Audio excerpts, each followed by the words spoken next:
With just 50 days to go. When asked, Theresa May said that Donald Tusk's remarks were not helpful. Let's take a look at the week's developments. 50 days to Brexit. Squeaky bum time. It's sort of actually happening, isn't it? You know, I almost want to say exciting, but of course it isn't.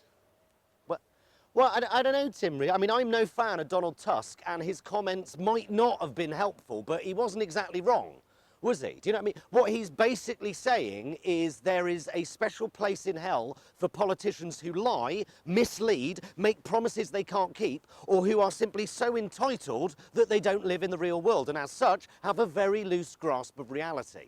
If that is the case, it's going to be a fucking busy corner of hell, isn't it? You know, especially with this lot, you know?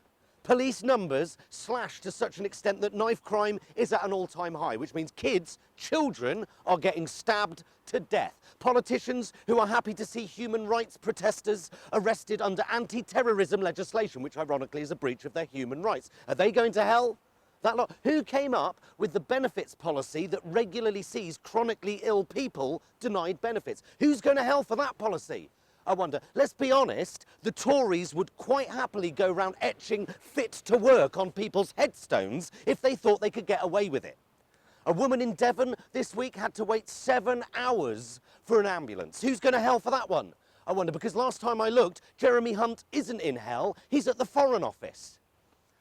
Which is the problem. That's the whole problem. These people, they aren't going to be sitting in hell for all eternity. They're going to be sitting on a board of directors, no matter what happens. Doesn't really fucking matter how badly Brexit goes, does it? I'm all right, Jack. Innit? These people are not being driven insane by Beelzebub and his plethora of hellish instruments. They're being driven to their country retreat by Ahmed in a Mercedes-Benz to a plethora of fine wine and cake. Will George Osborne be going to hell or to the Evening Standard, I wonder? Tony Blair, because, I mean, he looks like a tormented soul, doesn't he? I wonder if Maggie Thatcher is actually, that's probably a safe bet, isn't it, really? You remember when Theresa May stood on the steps of Number 10 and promised to rectify the country's burning injustices? She should be going straight to hell for that one, right? To be fair though, Tim, not all MPs are void of principles. I mean, take Christopher Chope, for example, who's happy for men to photograph strangers' vaginas and for small children to have their vaginas cut to shreds, so long as the principles of parliamentary procedure are adhered to. Another word for vagina, of course, is cunt. So, 50 days to Brexit. And 100 days to Eurovision. So something else to look forward to. Yeah, let's go. Well, this week also Labour finally put their case forward to Theresa May for a